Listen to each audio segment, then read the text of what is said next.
My sister took my room while I was at college. You don't live here anymore, Dad said. I said cool, then stop asking me to pay the mortgage. The silence was loud when It hit different that summer.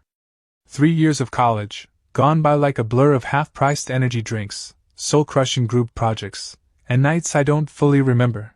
But this trip home, the one after finals, was supposed to be my reward. I'd been looking forward to my bed, my bookshelves, the scratchy carpet under my desk where I used to pace during high school all-nighters. Home. Or what I thought was still home.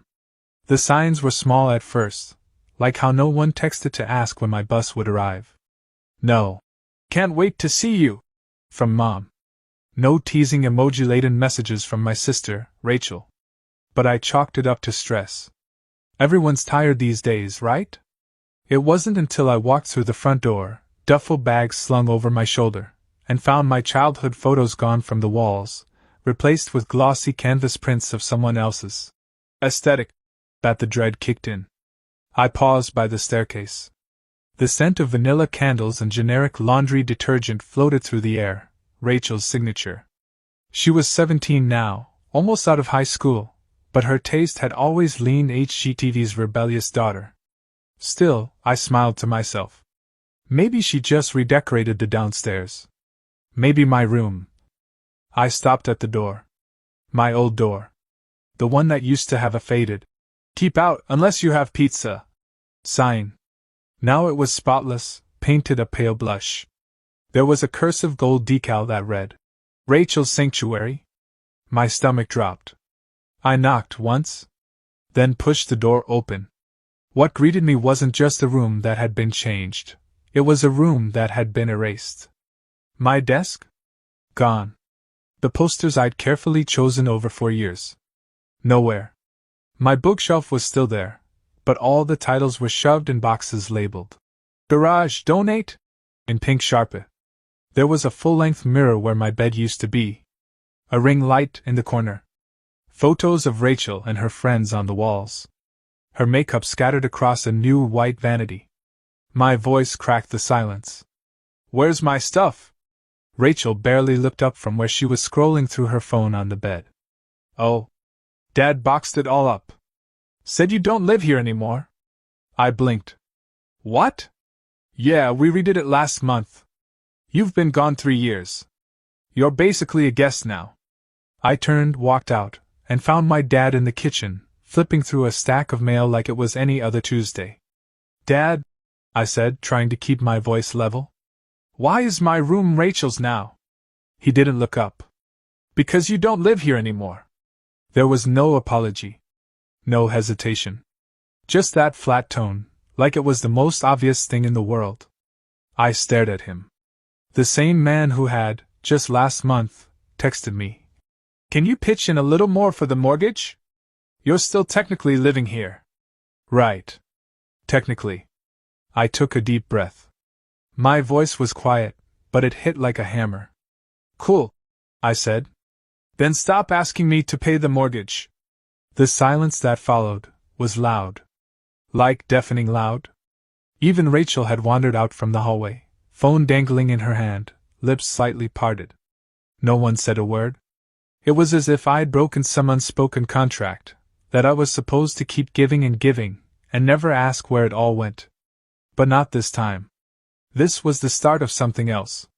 After that line, "Then stop asking me to pay the mortgage," my dad just stared at me like I'd cursed at him. Like I'd crossed some invisible boundary I wasn't even aware existed. But I didn't flinch. I let the silence stretch. Eventually, he cleared his throat, muttered something about attitude, and left the room. I didn't follow. I went outside instead, sat on the back porch steps, the wood still warm from the sun. I stared out at the yard, the same one I used to mow every week. The shed still leaned a little to the left like it always had. The grass had overgrown slightly, and I noticed the new flower bed Mom had put in. Lavender, her favorite. That was new. But I wasn't seeing any of it. Not really.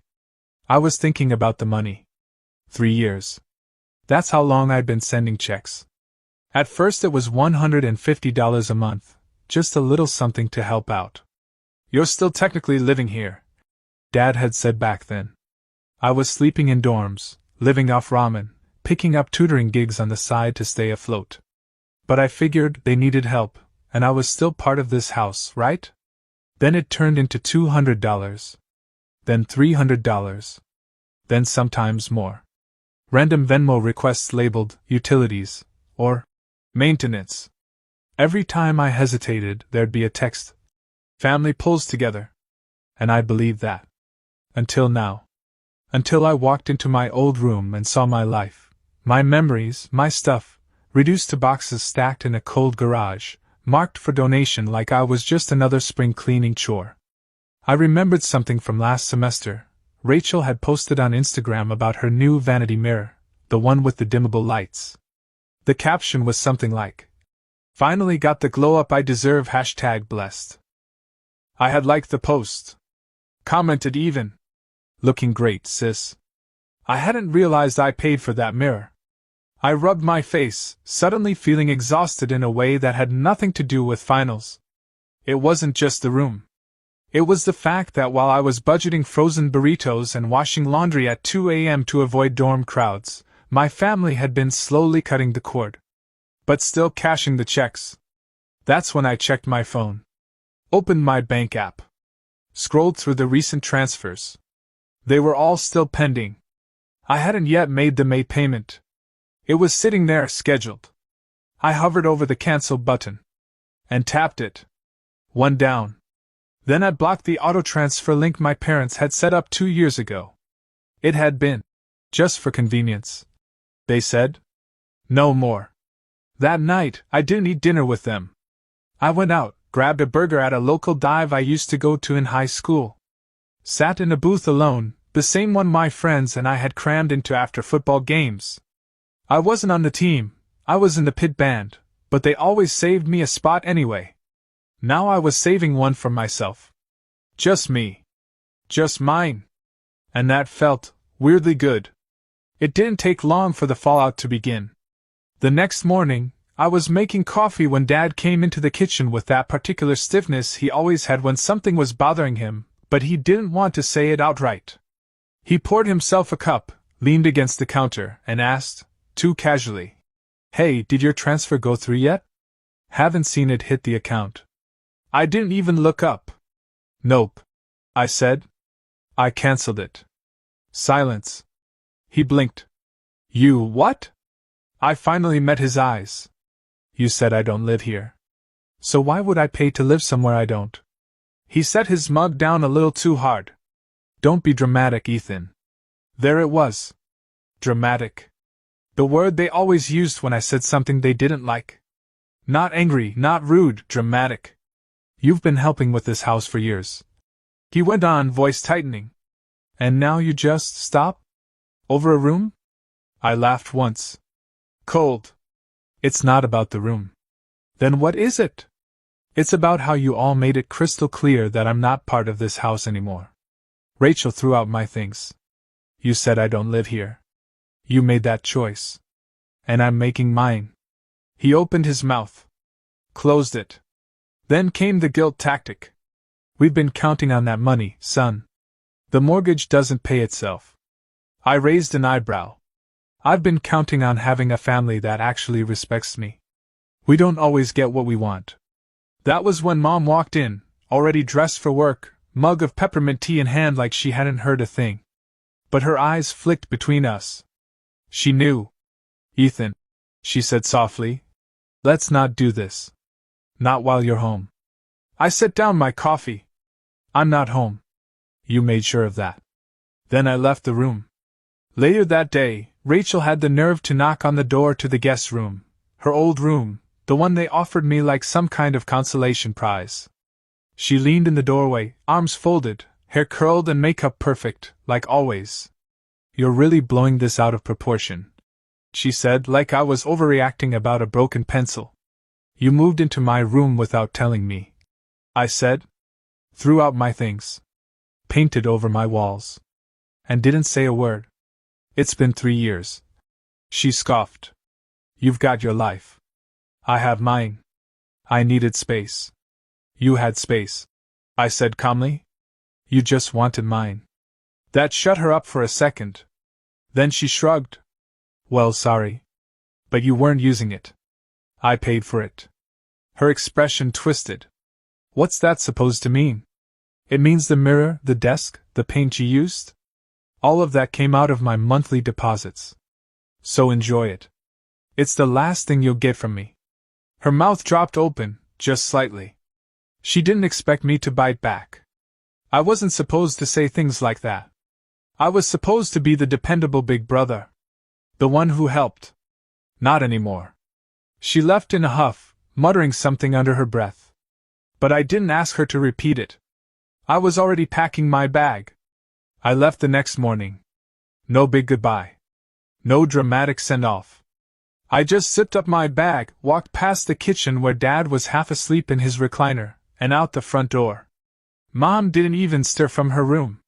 Rachel was already gone, probably off getting smoothies with her friends, oblivious to the storm she helped create. I caught a rideshare to the station and took the first train back to campus. It was technically summer break, but I still had access to the dorms for a few weeks. They weren't luxurious, thin mattresses, sterile white walls, the constant hum of vending machines down the hall, but they were mine. Every inch of that space felt earned. No one could take it or paint over it or repurpose it to match their new vibe. That afternoon, I sat at my desk with my laptop open, a half-empty Red Bull beside me, and started writing emails. Not to my parents, those lines were cut. I wrote to scholarship offices, to internship programs, to student housing committees. I was done bending over backwards for a place that clearly saw me as disposable. From now on, I was building something that belonged to me. That same week, I got an email that changed everything. A marketing firm I'd applied to during midterms. They wanted me for a summer internship. Paid. Full-time. Downtown office. I had to reread it 3 times before it sank in. I called the number in the email and said yes before the woman even finished asking if I was still available. 2 days later, I signed a short-term lease on a studio apartment. It was barely bigger than a dorm, and the bathroom had tile older than I was, but it had a lock, a tiny balcony, and a spot on the wall where I could put my things. It took everything I had saved to cover the deposit and the first month's rent. But for the first time, my money was going toward me. No more mystery Venmo requests labeled water bill. No more. Can you pitch in this month? Texts from Mom at 1 a.m. I blocked the family bank account access completely. Changed my passwords. Shut down the auto transfers like I should have done a long time ago. Then came the messages. At first, they were passive. Mom. Hey, just checking in. Did something happen with the payment this month? Then they got aggressive. Dad. This isn't how family handles things, Ethan. You made a commitment. And then came the guilt. Rachel. You're seriously punishing all of us because you're mad I needed a room? I didn't reply to any of them. I just posted a picture on Instagram. Nothing flashy, just my new apartment keys on the counter, next to a 6-pack and a laptop. Caption. New chapter. No hashtags. No explanation. They saw it. I know they saw it. And the silence that followed? It said everything. The silence lasted 3 days. Then Mom cracked. A long, pleading email landed in my inbox. Subject line. We need to talk. She wrote about stress, about how things got out of hand, how I'd always been the dependable one. That last part made me laugh. Dependable. Like a paycheck with feelings. I didn't answer. The next day, a bank notification popped up. Another request from Dad, this time, for $100. For a plumbing issue. I rejected it. Seconds later, another. $200. Declined. Again. That evening, I posted a photo of my office badge, just a lanyard and a glimpse of the firm's logo on a polished glass wall. Caption. Week 1. That one hit hard. No one liked it, but I could feel their eyes on it. I imagined Rachel showing it to Dad, both of them staring at the screen in quiet disbelief. Meanwhile, I was busy building. Busy living. Rachel broke the silence first. Not with a message, but with a full-blown meltdown on social media. She posted a blurry picture of her new room, with the caption, "Miss my peace. Some people are just selfish." Subtle. The comments were full of mutual friends and classmates asking what happened. She didn't tag me, but she didn't need to. I was the villain in her little story, and she made sure everyone knew. A mutual friend sent me a screenshot of her private story, a crying selfie, a close-up of a boxed-up vanity mirror, yes, the mirror, and a text overlay that said, "I gave up everything for this room. Now I might have to move back into the guest room. I hate it here." I didn't reply. I just watched. And yeah, it stung a little, not her drama, but the fact that for 3 years, I paid to keep the illusion going. I funded that comfort. That mirror. That sense of entitlement. Now it was gone. She didn't know yet, but I had just begun. It was a quiet Tuesday night when the phone lit up again. Not a text this time, a call. "Dad."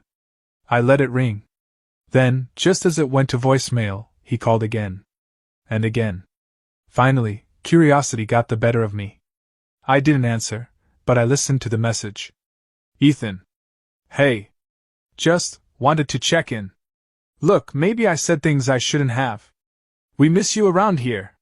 Your sister's been upset. Your mom too. Maybe we can talk things over, yeah? Come by this weekend." I stared at the screen, the audio still echoing faintly in my head. Come by this weekend. Like nothing had happened. Like I could just walk back in and sit at the table, hand them a check, and pretend none of it ever hurt. I deleted the voicemail. Then I grabbed a beer from my mini fridge, stepped out onto my tiny balcony, and watched the city lights blink like distant stars. They weren't reaching out because they missed me. They were reaching out because they missed the money. After the voicemail, the floodgates opened. Text after text. Email after email. Not just from my parents, but extended family too. My Aunt Cheryl, who I hadn't spoken to since I was in braces, messaged me on Facebook with, "Hey sweetheart, maybe you should come home and talk things out. It's just a misunderstanding, I'm sure." Right. Uncle Pete chimed in with a group message. "Family doesn't give up on each other. You're better than this." It was coordinated. Scripted even. Like my dad had gathered everyone and said, "Let's guilt him into fixing this." I didn't reply to any of them. Instead, I posted a photo. It was subtle, a close-up of my apartment windowsill with a tiny potted plant I just bought. Sunlight streaming in. Peaceful. Quiet. The caption just said, "Home." No hashtags. No tagging. But I knew they'd see it. And they did. My aunt unfollowed me 2 hours later. The thing is, I wasn't interested in revenge the way people usually imagine it. No loud confrontations, no dramatic declarations. I wanted a quiet revenge. The kind that made them stew in their own silence. The kind that came from living well. So I started living better. I cooked in my own kitchen. Bought a Real bed frame. Signed up for a gym membership. On weekends I walked the city. Tried new coffee shops. Picked up freelance work to pad my savings. Every small upgrade felt like reclaiming a piece of myself I had been giving away for years. And I made sure they saw it. Not through bragging, but through consistency. I posted when I got my work badge laminated. When I finished a design pitch and got internal praise. When I framed my first paycheck and hung it above my desk. All of it, just real enough to sting. Just subtle enough to be undeniable. Back at the house, things weren't going as smoothly. A friend from the old neighborhood, Mark, texted me out of the blue. "Hey man, is everything cool? Your sister was ranting about having to share the bathroom again, lol." I asked him what he meant. Turns out, they moved Rachel back into the guest room. My guest room. Apparently she hadn't realized until after claiming my room that I'd stopped the money. When the mortgage came up short, the guilt trip turned into finger-pointing. Mark said he overheard her screaming at Mom in the driveway one day. Something about ruining everything and, "You said he wouldn't leave us hanging." The irony was almost poetic. They'd wanted to make me a ghost in that house. Now they were haunted by my absence. It took about 6 weeks for the cracks to really show. At first, they tried to maintain the illusion.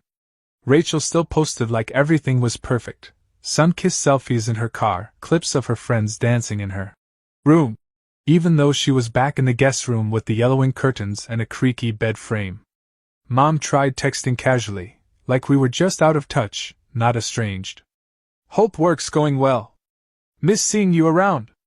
Want to come by for dinner next Sunday?" I didn't answer. She followed up with a photo of my old bookshelf, what used to be in my room, half empty now, like some twisted metaphor. I guess they'd put a few of my books back to make it feel like his space again, in case I changed my mind. I didn't. Dad didn't text much. But I heard from Mark that he'd been asking around if anyone knew a cheaper way to refinance the mortgage. Apparently, the utility bills were stacking up. The central AC had gone out in early July. They were sweating through the same walls I once helped pay to insulate. The best part? They couldn't even ask for help. Not without admitting they'd burned the bridge. And I wasn't just sitting still. I was moving forward. My internship turned into a job offer. Not full-time yet, but they wanted to keep me on through the fall, part-time, flexible hours, with better pay. The manager said I had a rare combination of detail and grit. I smiled when she said that. Because grit was what this whole situation had given me. The old me would have gone back. Would have answered the texts, softened the edges, sent something. A couple hundred. Just to keep the peace. But not anymore. That house? It wasn't my home. Their struggles? Not my responsibility. Their disappointment? Not my burden. I'd started to imagine what life looked like without the constant weight of obligation. What it felt like to choose peace instead of pressure. And let me tell you, peace is addictive. One night I came home from work, still wearing my badge, my shirt a little wrinkled, shoes scuffed from the train station. I dropped my keys in the bowl by the door, cracked open a cold beer from the fridge, and stood by the window. City lights blinked quietly across the skyline. My phone buzzed on the counter. Dad again. Another call. I let it ring. Didn't even pick it up this time. Just stood there, watching it vibrate, watching the name fade from the screen. And when it stopped, I took a slow sip of that beer, leaned back in my chair, and smiled. The next morning, my phone buzzed again. One message. No greeting. No punctuation. "We need to talk." "Dad." I stared at it. Let it sit there. Watched the screen dim on its own. And I felt nothing. Not anger. Not guilt. Just quiet. I set the phone face down on the table, grabbed my keys, and headed out. No more wondering if I was needed, wanted, or useful. I wasn't anyone's crutch anymore. Later that night, I came home, kicked off my shoes, and cracked another beer, this one colder than the last. The apartment was dim, peaceful. Mine. The phone lit up again on the counter. I didn't even look. Just leaned back, took a long sip, and let the silence stretch. Finally, it was mine too,